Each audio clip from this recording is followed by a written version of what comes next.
all these readings have intertwined in wonderfully different ways. The first reading is one that I like a lot. I quote often because I think it gives us a definition of what it meant to be a Jew and what it should mean to us to be Catholic Christians. This passage that he has there, he says, "Obey these laws and the neighboring nations." Anyone who sees what you're doing, who sees us and watches us, will then realize how close we are, how great our God is, and how close he is to us. So by obeying the laws that God has given us, the wise commandments, all the nations will see this wondrous God and how close this God is to his people. So if you have to say, what was the vocation of a Jew in those days? Simply to obey the law so others could come to meet God.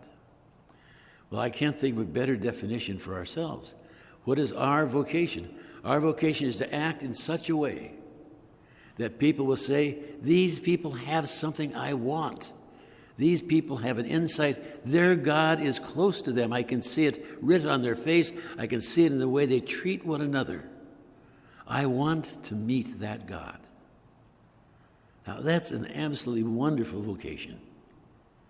And I think that would be followed up very nicely in this second reading, because for the next month we'll be talking about St. James's letter. And James is not very popular with a lot of Christians because especially he emphasizes doing things instead of just reading or understanding things. He says, be doers of the word, not merely hearers of the word. And you'll pick this up for the rest of the month. And some people would say it's faith that saves us, not our works. But he says at the very end of that letter, he says, yes, but real religion, he says, if you're going to put your faith into action, you have to do it, and that is to help those who are in need of help. Now,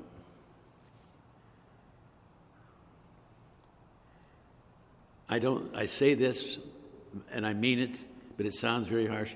I don't really believe that if we're not changed by our prayer, insofar as it brings me to being different, being a different person the next moment, the next day, whatever, if my prayer does not have some effect on me that can be worked out in the public square, you might say, then I really have to question whether I have prayed. And I always go back, one of my years of teaching high school, I came into the faculty room, and the teacher came in and dropped his book in the desk, and he says, well, he says, I taught a heck of a class today, too bad nobody learned. I looked at him and I said, I'm sorry, you didn't teach and nobody learned. There's a correlation between these two. And I think that same correlation holds for prayer and putting that prayer into action. And then we come to how the Jews were how they wanted to put their faith into action. And they had the law of Moses, and they began to add other laws, and many of them made sense. But this business of cleanliness did not mean, if you were unclean, it doesn't mean you were a sinner. Just that you had somehow tainted yourself by not washing your hands at appropriate times. Blood was not only the best sacrifice and the most wonderful thing, but it's also the worst thing in the Jewish religion. If you were involved at all with blood, that's why the Jews didn't stop by the Samaritan, when the Good Samaritan story. They didn't stop by him because he was probably bloody. And you don't touch or be around people who are bleeding. That's why women who menstruated or women who had just had babies could not come into the temple. It wasn't a sinful situation. It was just by definition unclean. So they had tied their whole religion about everything, And Jesus is trying to tell them, no, that's not what God wanted you to do. It's not all about religion. You can be clean and still be able to go to temple. And so he chides them about this. And whenever I read this passage, I have to go back to the story of Cana, the very first miracle that he performed. And you remember, his mother asked him to do something about the wine.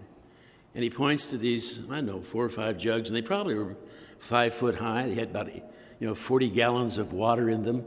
Well, the first question you ask yourself is, why did they have 4 or 5 jugs that have 40 gallons of water in them? What's that about?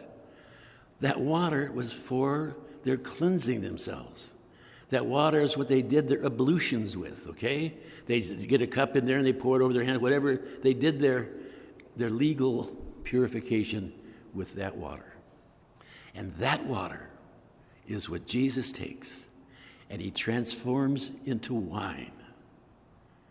And that wine he will later transform into his own blood. He is making a very clear statement. These laws, these rules used to sustain you.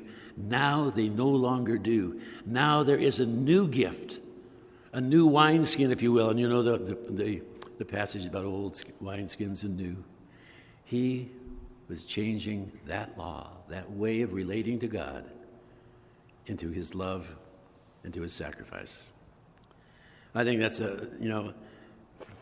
I spent a lot of my life blaming everything for my alcoholism. It's not my fault, it's this, it's that, And you can get pretty sophisticated in blaming things. I even blamed, somebody told me they thought I was an alcoholic because I was a priest.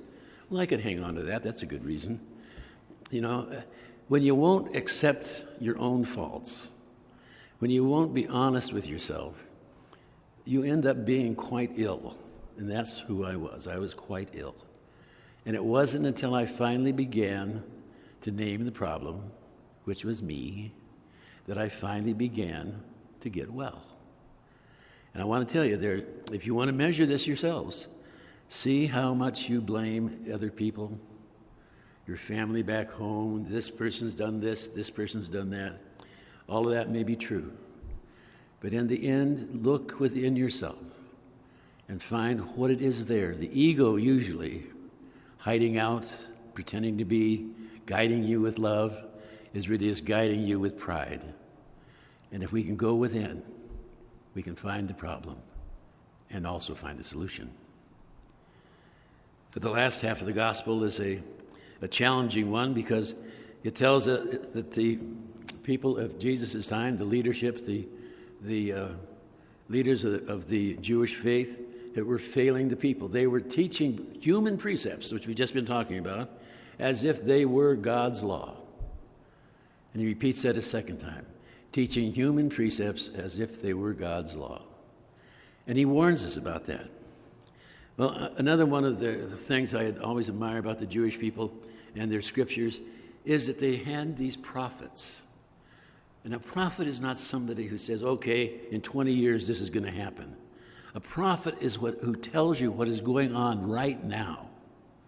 And the prophet is usually telling somebody in authority, this is what you're doing wrong, and he's shaking his finger.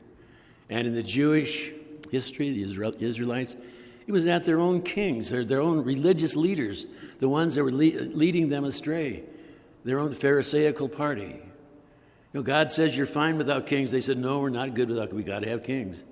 Okay, have your kings, but that didn't work, And it was the prophets that challenged the judges and the kings and the leadership. Granted, they got put to death, but they kept their stories in their sacred canon. And it's almost like they have a self-correcting religion, because you always have these people challenging and challenging and challenging and making them, rethink perhaps where they had come and where they were going. And I have to ask the questions today. We cannot be a people who have no questions. We cannot be a people who are absolutely certain that our human precepts that arise out of our own church are necessarily those coming from God. They may well be, but I think